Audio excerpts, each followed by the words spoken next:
할렐루야. 코로나의 위협 속에서도 굴하지 않고 예배 오신 여러분을 주의 이름으로 환영하고 축복합니다. 유명한 이야기로 말씀을 시작하려고 합니다. 이스라엘이 1967년 제3차 중동 전쟁을 합니다. 인구 500만의 이스라엘을 인구 3억의 아랍이 연합해서 전쟁을 시작을 합니다. 아마 이스라엘이 눈에 가시 같으니까 이스라엘을 없애버리려고 3차 중동 전쟁을 하는데 이걸 소위 우린 6.1 전쟁이라고 합니다. 6일 만에 이 전쟁이 끝납니다. 이 전쟁 때 일입니다. 이 전쟁이 발발했다는 소식을 듣고 해외 각 나라에 유학하던 유학생 이스라엘 백성들이, 이스라엘 청년들이 이스라엘로 돌아오려고 애를 씁니다. 자진해서 이스라엘 군대에 들어가겠다고 집으로 돌아오려고 할 때 각 나라에 있는 친구들이 이스라엘 청년들을 말립니다. 야, 너 하나 군대 안 간다고 해서 전쟁 지는 거 아니고 너 하나 군대 간다고 해서 전쟁 이기는 거 아니야. 너는 이 전쟁이 끝나고 더 중요한 일을 해야 돼. 그것이 더 애국하는 일이야. 이렇게 설득을 합니다. 그런데 이 청년들은 하나같이 다 전쟁 중에 이스라엘로 돌아와서 전쟁에 참여합니다. 그런데 이구동성으로 이 청년들이 자기를 붙잡고 가지 말라 막는 친구들에게 한 말이 똑같다고 그럽니다. 이렇게 말했다고 그럽니다. 그래, 내가 나 하나 군대에 참여한다고 군대 이기는 것도 아니고 전쟁 이기는 것도 아니고 나 하나 안 간다고 전쟁 치는 것도 아니야. 근데 나는 만약에 내가 결혼해서 내 아들과 내 딸들이 아빠는 전쟁할 때 어디 있었어 묻는다며 내가 할 말이 없잖아. 아빠 그 전쟁 중에 우리 민족이 전쟁을 치를 그 어려울 때 어디 있어서 묻는다며 난 재수가 좋아서 유학 중이었어. 난 재수가 좋아서 군대 참여할 수가 없었어. 라고 말할 수가 없어.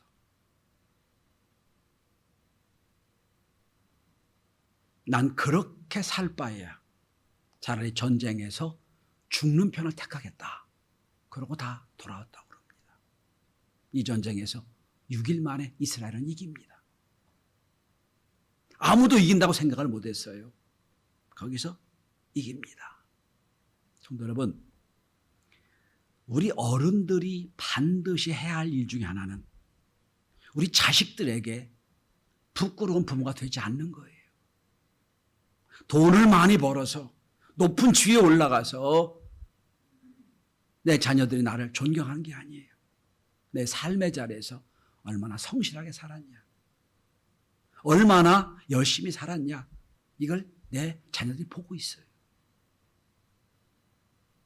저는 인생을 관통해서 적어도 우리는 세 개의 눈을 기억해야 된다고 생각을 합니다. 첫 번째 눈은 양심의 눈이에요. 양심이 나를 보고 있어요. 다른 사람들 다 어떻게 말하기 전에 양심이 나를 봅니다. 이건 잘하고 이건 잘못된 거라고 양심이 나를 봅니다. 두 번째 눈은 자녀의 눈이에요. 내 자녀의 눈에 내가 어떻게 비칠 건가. 그리고 마지막은 하나님의 눈입니다. 다른 사람 다 피할 수가 있어요. 하나님 피할 수가 없어요. 은밀한 곳에서 하는 것도 다 하나님 알고 계세요. 적어도 우리가 일생을 관통하며 세 가지 눈을 기억한다면 우리 인생은 결코 실패한 인생이 안 될 겁니다. 우리 교회는 1년에 2번 벽면에 태극기를 달고 예배를 드립니다. 첫째는 3.1절 기념 예배 드릴 때, 둘째는 오늘처럼 광복절 기념 예배를 드릴 때 태극기를 답니다. 어떤 분은 우리 교회 처음 나오면 이렇게 오해할지만 저 목사님 태극기 부대인가? 절대로 그렇지 않습니다. 아는 분은 다 아시지요? 전 절대로 정치를 종교에 끌어들이지 않습니다. 아마 저 오랫동안 저를 함께 예배드린 분도 목사님이 정치 얘기는 거의 들어본 적이 없을 거예요. 여러분 태극기 부대든지 대깨문이든지 우리는 우리나라를 사랑해야 됩니다. 왜냐? 나라가 없이는 신앙도 없기 때문이에요. 나라가 없인 교회도 없어요. 저는 중국을 오랫동안 선교하러 다니잖아요. 갔다 오면 은혜를 많이 받아요. 무슨 은혜냐면 거긴 여러분 찬송도 함부로 못 부르잖아요. 숨어서 망 보고 보초 트면서 조용히 찬송을 불러. 그리고 성경도 조심조심 봐야 돼요. 그런데 갔다 우리 교회 오면 여러분 마음껏 찬양하고 마음껏 말씀드리고 이게 축복의 은혜예요. 우리가 이제 중국 선교 가면 마음껏 찬양할 데가 없고 마음껏 말씀 볼 데가 없잖아요. 그럼 어디로 가냐면 저 해변 저 구석으로 가요. 아무도 없는 데 가서 마음껏 찬양해요. 그것도 안 되면 여러분 산 꼭대기 높이 올라가 거기서 찬양해요. 여러분 그래서 오늘 여기서 예배 드리는 것이 얼마나 축복의 은혜인지 다시 한번 기억해야 돼요. 그래서 오늘 우리 시대에 우리 청년들 입에서 헬조선, 이생망 이런 말이 나오면 안 돼요. 헬조선을 아시지요? 그죠? 이생망이 뭔지 아세요? 이번 생엔 망했다가 이생망이에요. 청년들이 그런 일을 스승없이 하고 있어요. 우리 부모된 우리들이 어떻게 나라를 만들었으면 이런 말이 나올까? 그래서 전 3.1절과 8.15는 하나님 사랑과 동시에 나라를 사랑하는 나라라고 생각을 해요. 왜? 나라가 없이는 우리 자유가 없거든요. 자, 저는 그래서 오늘 본문을 통하여 오늘 우리에게 주신 하나님의 음성을 다시 한번 듣고 확인할 수 있길 바랍니다. 오늘 본문은 하나님께서 이스라엘 백성들이 가나안 땅에 가서 살게 될 때에 반드시 해야 될 말씀입니다. 신명기는 여러분 모세 설교 3편이 나와요. 3편 중에 한 편이에요. 자, 이제 가나안 땅에 가면 너희들 가나안 땅에 가서 살 때 반드시 이러이러한 거 지켜라 하는 말씀 중에 한 대목인데, 자, 하나님은 여러분 인간들을 창조하시며 철저하게 안식, 쉼에 대한 말씀을 참 많이 하셨어요. 오늘 본문도 그 말씀 중에 하나예요. 자, 일주일 7일 중에 하루는 쉬는 게 뭡니까? 안식일이에요. 하루 중 7일 중에 하루를 쉬어라. 그리고 7년 중에 한 해는 쉬어라. 이게 안식년이에요. 자, 일주일에 하루 쉬는 안식일은 뭡니까? 다 내려놓고 예배 드리면 예배만 드리라는 거예요. 밥도 하지 말라는 거예요. 성경은. 그 다음에 매 7년 중에 하루, 1년, 이 해는 농사도 하지 말아라. 경작도 돌려가며 하라는 거예요, 여러분. 땅이 지력이 있기까지는 놔둬라. 농사 짓지 말고 땅을 놔둬라. 그리고 혹시 너희 중에 종이나 노예로 7년을 함께 한 사람이 있으면 내보내라. 자유하게 하고 해방을 줘라. 이게 안식년이에요. 그리고 안식년 7번 되는 해, 50년 되는 해는 빚도 탕감해주고 종도 자유를 주고 모든 것이 원칙대로 처음대로 해라. 학자들은 말합니다. 안식일을 제대로 지키고 안식년을 제대로 지키고 희년을 제대로 지켰더라면 가나안 땅은 천국이 됐을 거라고. 근데 성경은 말합니다. 한 번도 가나안 땅에서 희년을 지킨 적이 없어요. 제대로 지킨 적이 없어요. 인간의 욕심 때문에 못 지키는 거예요. 오늘 본문은 매 7년마다 안식년이 될 때 해야 되는 일 중에 하나입니다. 물론 이 말씀을 전한 저도 사실 하나님께 부끄러워요. 안식년을 한 번도 한 적이 없거든요, 제가. 7년에 한 번 안식년을 해야 되거든요. 그럼 적어도 제가 지금 4번을 쉬어야 돼요. 4년을 한 번도 쉰 적이 없어요. 저도 사실은 하나님의 말씀을 전하면서도 못 지키고 있는 거예요. 자, 그런데 오늘 본문은 매 7년에 한 번 안식년이 될 때 할 일이 뭡니까? 종을 해방시키는 거예요. 노예를 해방시키는 거예요. 근데 여러분 집에서 7년을 노예로 살았어. 굳은 일 다 하고 남이 좋지 않은 일 다 했어. 그 노예를 여러분 해방시키는 거 쉽겠어요, 여러분? 쉽지 않아요. 말씀은 해방시키라고 하는데 쉽지 않아요. 그렇게 주저주저하고 있을 때 하나님 주신 말씀이 오늘 본문이에요. 너는 기억해라. 두 가지를 기억해라. 첫째로 다시 오늘 15절 보시기 바랍니다. 뭐를 기억하라고 했습니까? 너는 애굽 땅에서 종 되었던과. 첫째로 기억해야 되는 게 뭡니까? 너는 종이 되었던 자임을 기억해라 하는 겁니다. 너도 종이었다는 거예요. 너 종과 노예를 내보내기 싫지. 그랬을 때 너 기억하라는 거예요. 너도 원래는 그렇게 종이었어. 근데 너 해방됐잖아. 이 말씀이에요. 여러분, 여러 가지 이유에서 종으로 사는 사람을 해방시키는 건 참 어려운 일이에요. 당장 나에게 피해가 오거든요.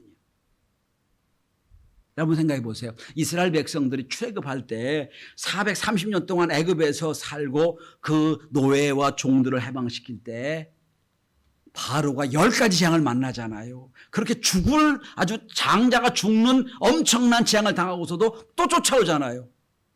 홍해까지. 왜 그렇죠? 생각해 보세요, 여러분.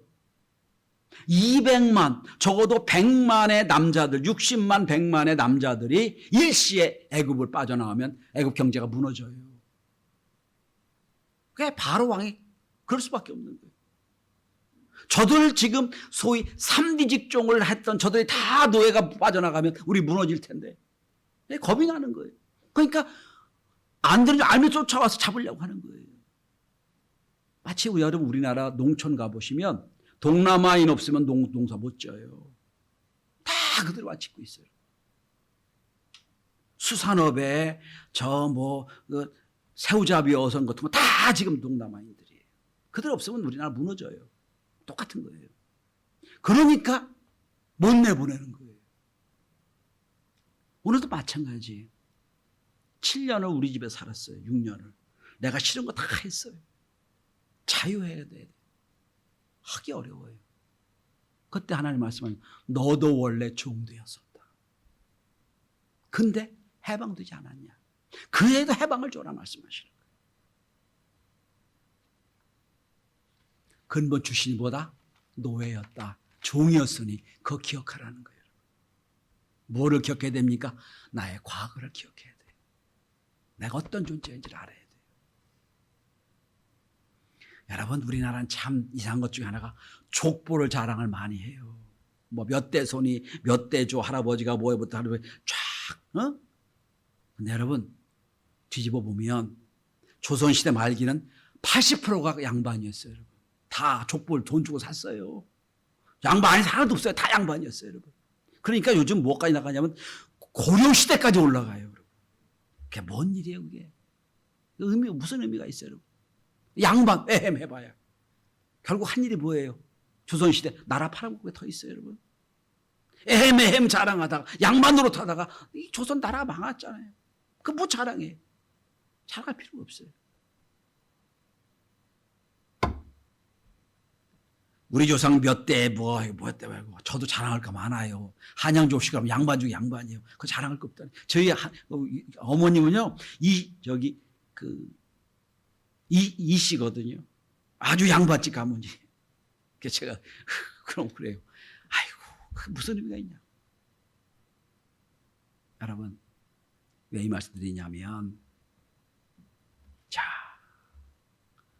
아주 중요하고 무서운 말씀이 하나 있어요. 잘 들으셔야 돼요. 종으로 사는 것과 자유한 사람이 됐지만 종의식으로 사는 건 다른 얘기예요. 내가 지금 종이야. 그러니까 어쩔 수 없이 종으로 살아. 어쩔 수 없어 그거는. 그런데 종에서 자유하게 됐어. 그런데 아직도 옛날 의식 속에 사는 것. 참 불쌍한 일이에요. 여러분. 종의식, 노예식으로 사는 거거든요. 이스라엘 백성을 한번 보세요. 하나님이 출애굽시켰어요. 자유하게 됐어요. 그죠? 자유한 자가 됐어요. 그런데 계속해서 원망이 뭐예요? 나 애굽에 있을 때는 계속 노예의식으로 살잖아요. 그거 벗기는데 40년이 걸린 거예요. 그게 광야 생활이에요. 여러분 우리도 마찬가지예요. 우리도 예수 안 믿기 전에 죄의식, 죄가 살았어요. 근데 죄가 나를 늘 끌어당겨요. 종됐던 걸 기억하라는 말씀이 무슨 뜻이냐면 더 이상 과거에 대해서 연연하지 말라는 거예요. 끊어버리라는 거예요. 옛날에 그랬는데 과거에 그래 할 필요 없다는 거예요. 그건 끊어버려라.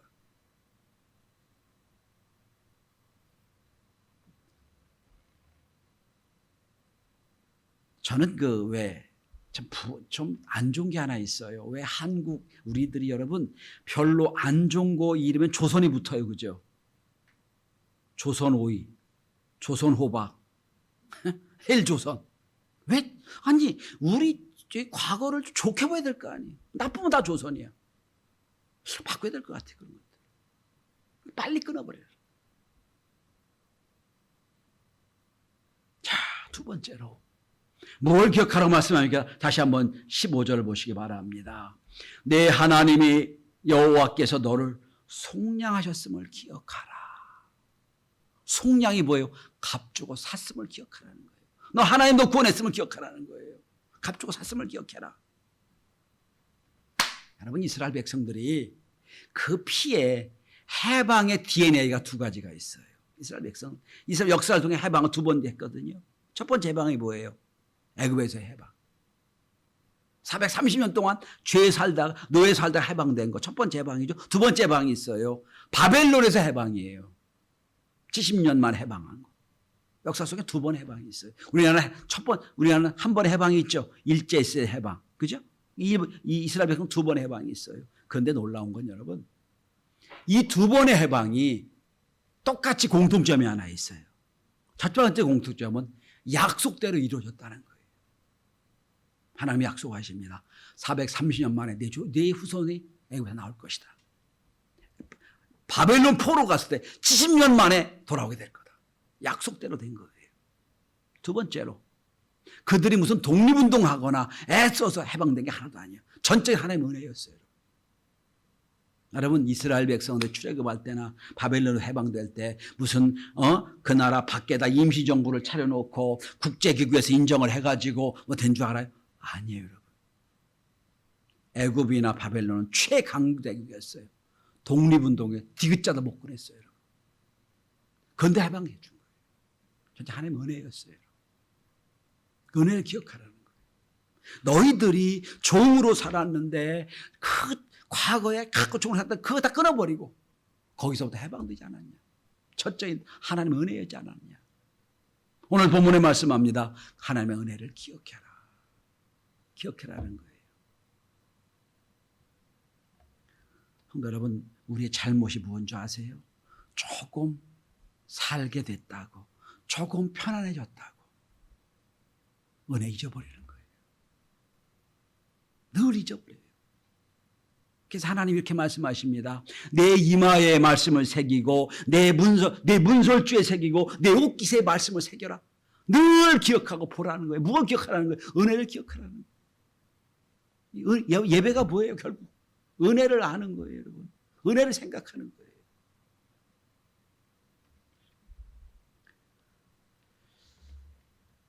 인간이 인간 되면 은혜를 아는 존재이기 때문이에요. 은혜를 기억하는 존재가 인간이에요. 개인적으로 저는 저에게 은혜 베푸는 자만 많이 있는데 늘 기억하는 분이 두 분이 있어요. 첫 번째 한 분은 제가 대학 시절 방황을 많이 했어요. 그래서 저는 방황하는 청년들을 잘 이해를 해요. 방황을 했을 때 제 지도교수 한 분이 저를 붙잡고 많이 얘기해 주셨어요. 그래서 요즘은 안 나오시지만 숭실대 부총장까지 역임했던 교수 한 분이 저를 오세요. 근데 사실은 그분이 가르치는 과목이 제가 제일 싫어하는 과목이었어요. 수업도 별로 안 좋아했는데 학점 별로 안 좋았는데 그분은 저를 사랑하셨어요. 그분이 저를 멘토로 해주셔서 여기까지 제가 온 거예요. 그래서 늘 저는 스승의 날이면 좋은 날이면 선물을 보내드려요. 잊지 않고 몇십 년 동안 그러고 있어요. 또 한 분이 있어요. 우리 저를 키워주신 경신교회 김용주 감독님.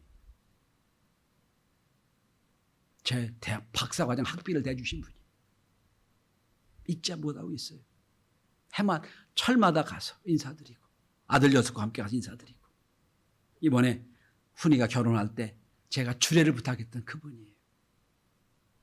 은혜를 기억한다는 거예요. 그렇죠? 여러분, 이스라엘 백성도 하나님 말씀하세요. 은혜를 기억해라. 은혜를 기억해라. 우리나라 역사를 한번 돌아보십시다. 우리나라 역사의 고비고비마다 하나님 은혜가 있었어요. 고비마다. 여러분, 1948년 우리나라가 독립을 했지요. 그죠? 독립을 한 게 우리의 노력으로 한 것보다는 하나님 은혜로 된 거예요. 일본이 무조건 해방해서 우리가 해방된 거잖아요. 무조건 항복해서. 우리 힘으로 된 게 아니에요. 그것도 하나님 은혜예요. 거기다가 1947년 유엔에서 우리나라를 유일한 한반도 국가로 인정을 했어요. 이게 중요한 겁니다. 이게 드라마틱한 일인데 그 47년에 우리나라가 유일한 정부로 인정받았기 때문에 6.25 전쟁 때 유엔군이 투입할 수 있었어요. 이게 다 하나님의 은혜예요. 고비마다 하나님의 은혜가 있었어요. 거기다가 여러분 원조받던 저개발국가 한국이 원조나라 유일한 나라가 됐잖아요. 요거 유일한. 가만히 보세요. 그 30년 동안 방방곡곡의 교회가 한국에 다 있었어요. 교회들마다 백성을 깨우는 일을 많이 했어요. 그것도 하나님의 은혜예요. 이 경제학자들이 교회 신앙과 경제를 쫙 분석해 보면 거의 일치합니다. 선이. 경제가 막 풍할 때 교회도 막 풍했어요. 경제가 떨어지니까 교회도 떨어지고요. 똑같이 올라가요. 이건 부인할 수 없는 사실이에요. 자, 6.25 전쟁 때 유엔군이 한국에 참석할 수가 없어요, 사실은. 근데 거기 놀라운 비하인드 스토리가 있어요. 고비마다. 1950년 6월 25일 10시에 북한이 남침을 합니다. 미국은 밤 9시였어요. 당시 대통령이 트루먼 대통령이었어요. 보고를 받습니다. 저 극동 한반도 작은 땅에 지금 소련하고 지금 나누어서 지금 통치하고 있는데 전쟁이 일어났다는 거예요. 트루먼 대통령이 긴급 강요회의를 소집을 합니다. 어떡할 거냐 이거. 근데 왈가불가 막 회의가 길어졌어요. 그래서 트루먼 대통령이 제일 신뢰하는 목사님이 빌리 그레엄 목사님이셨어요. 목사님이 전화를 합니다. 어떻게 하면 좋겠냐고. 기도해달라고 부탁을 하는데 빌리 그레엄 목사님이 이런 대답을 했다고 합니다. 전쟁에 참여하고 안 하고는 대통령이 결단일 겁니다. 그러나 이건 아셔야 됩니다. 만약에 미군이 참여하지 않아서 전쟁에 진다면 50만 예수 믿는 한국 크리스찬들은 다 몰살하게 될 겁니다. 하나님 앞에 가면 할 말이 없을 겁니다. 미국은 신앙과 평화의 사신이 되어야 됩니다. 이게 빌리 그레엄 목사가 트루먼 대통령이 했던 얘기. 그 말을 듣고 도전을 받아요. 그리고 먼저 유엔군 이전에 미국을 파견하고 결정을 합니다. 여러분 전쟁이 나서 일주일 만에 유엔군이 파견되고 미국이 파견된 유일한 나라가 한국이에요. 거기도 하나님의 은혜가 있어요. 거기다가 여러분 우리가 학교 다니면서 배웠잖아요. 그죠? 유엔 안전보장이사회 5국이 있었잖아요. 그 중에 하나가 소련이었잖아요. 중국은 지금 들어갔지만 그때는 아니었죠. 그래서 10개국의 비상임이사국과 5개국의 상임이사국으로 구성됐는데 어떻게 할 건가 상임이사국이 모였어요. 5개국이. 거기서 한 나라라도 반대하면 유엔군 파견이 안 되는 거예요. 그때 소련의 그 유엔 대표 대사가 누구냐면 야코브 말리크라고 하는 사람이었다고 그래요. 근데 그가 지금 자기 나라 소련이 한국 전쟁을 막 독려해 놓고 나선 가서 반대하기가 너무 어려워서 물론 썰이 2개가 있어요. 한 썰은 가다가 차가 바퀴가 빵꾸 나가지고 그거 때우다가 늦었다는 썰이 하나 있고 또 하나의 썰은 일부러 안 갔다는 거예요. 일부러. 그러면 5개국이 그 중에 1개국이 안 갔으니까 전원 찬성이 되는데 안 하니까 아마 이거 회의가 무효가 될 거다 생각했다는 거예요. 근데 안 가고 4개국이 다 오케이를 해서 유엔군 한국에 참석한 거예요. 가만히 보세요. 고비마다 하나님의 은혜가 있어요. 고비마다. 그래서 오늘 하나님이 이렇게 말씀하십니다. 너는 하나님 은혜를 기억해라. 은혜를 기억해라. 여러분, 저는 우리 아들들, 우리 자손, 손자들 때에 그들이 우리에게 이런 얘기할 것 같아요. 왜 아버지 때, 엄마 때 그렇게 땅값이 올랐어요? 왜 그렇게 정치를 엉망으로 해가지고 우리 이렇게 살지 못하게 만들었어요? 그 말 할 것 같아요. 할 말이 없어요, 우리가 지금. 그죠? 우리 조상들은 우리에게 그 어렵게 나라를 만들어 놓았는데 우린 지금 우리 후손들이 살아갈 방법을 찾지 못하게 만들어 놨어요. 다시 한번 국가를 생각해야 될 날이에요. 자, 하나님이 우리나라를 이렇게 사랑하신 이유 중에 하나가 우리나라를 동방의 예루살렘 만들기 위한 방법이에요. 그래서 미국 다음으로 선교사를 제일 많이 파견한 나라가 우리나라예요. 그 하나님 은혜를 잊지 않는 거예요.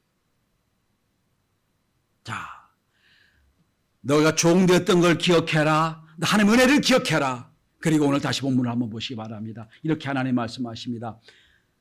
그것으로 말미암아 내가 오늘 이같이 내게 명령하노라.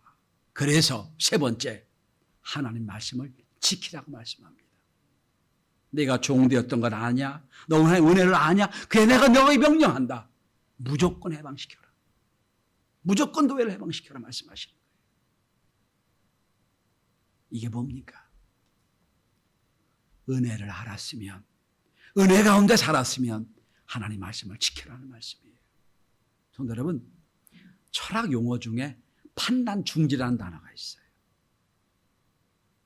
저는 생각합니다. 올바른 신앙이라면 말씀 앞에서는 내 판단을 중지해야 맞아요. 알가먹어 떠들 거 없어요. 판단 중지. 하나님 말씀만 있는 거예요. 거기다 대고 뭐 이건 옳고 저건 그렇게 할 바가 없어요. 하나님 말씀은 옳다는 거예요. 그 환자들이 병원 가서 의사에게 이제 수술을 받고 조언을 받고 약을 조제받습니다. 저는 한 번도 그 수많은 의사가 이야기 환자 앞에서 의사한테 이 약은 빼주세요. 이 약은 못 먹습니다. 환자 한 번도 본 적이 없어요. 왜? 의사 앞에서 판단 중지하거든요. 내가 살아야 되니까 판단 중지합니다. 아니 육체를 살는 의사 앞에서 판단 중지하면서 나 영혼을 살리는 하나님 앞에서는 내가 자꾸 사족을 붙여요. 판단 중지.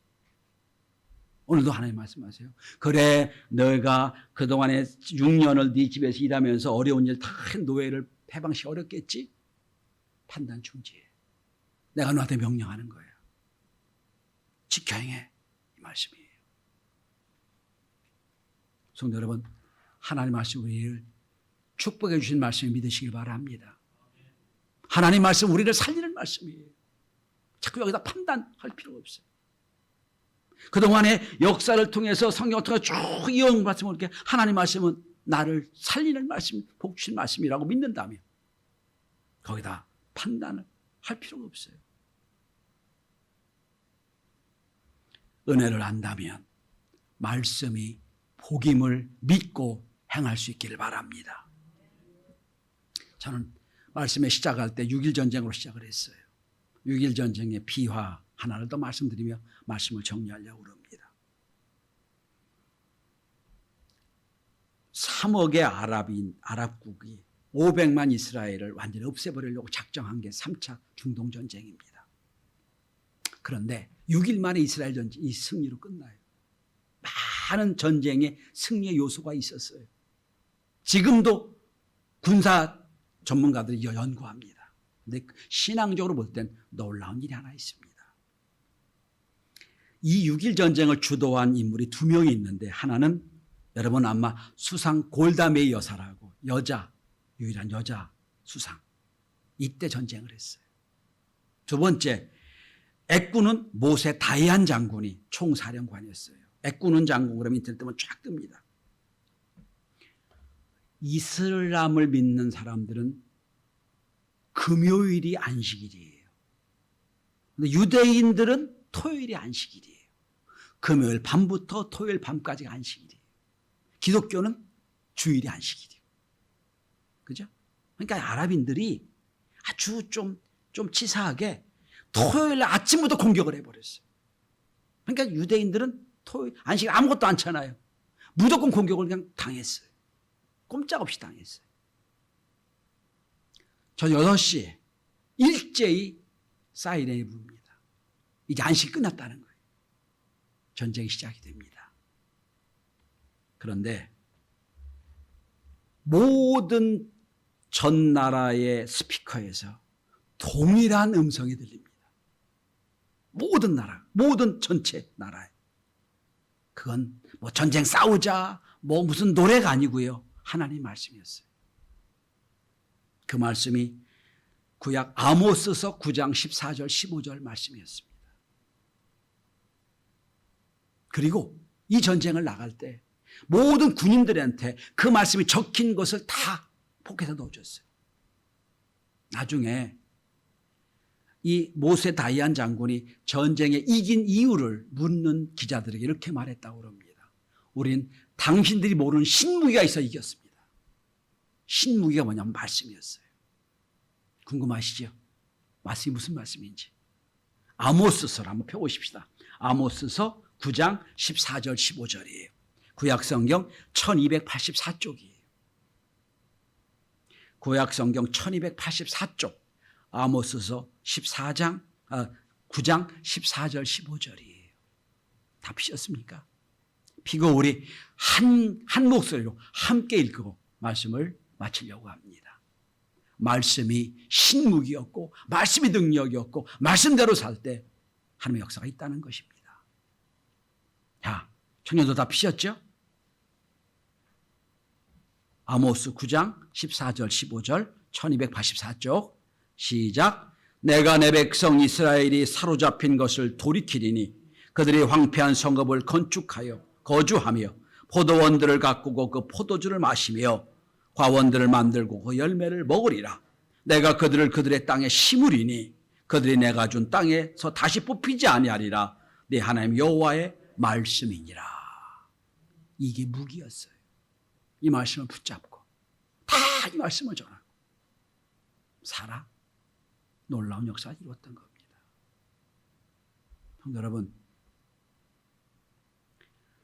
예수 믿는 사람은 하나님 사랑, 나라 사랑, 교회 사랑 이게 일치되는 겁니다. 하나님 사랑한다고 나라 사랑하지 않으면 안 됩니다. 이렇게 될 때에 우리나라는 애국가에 있는 것처럼 마르고 닳도록 하나님의 은혜와 복을 받는 나라가 될 것입니다. 기도합니다.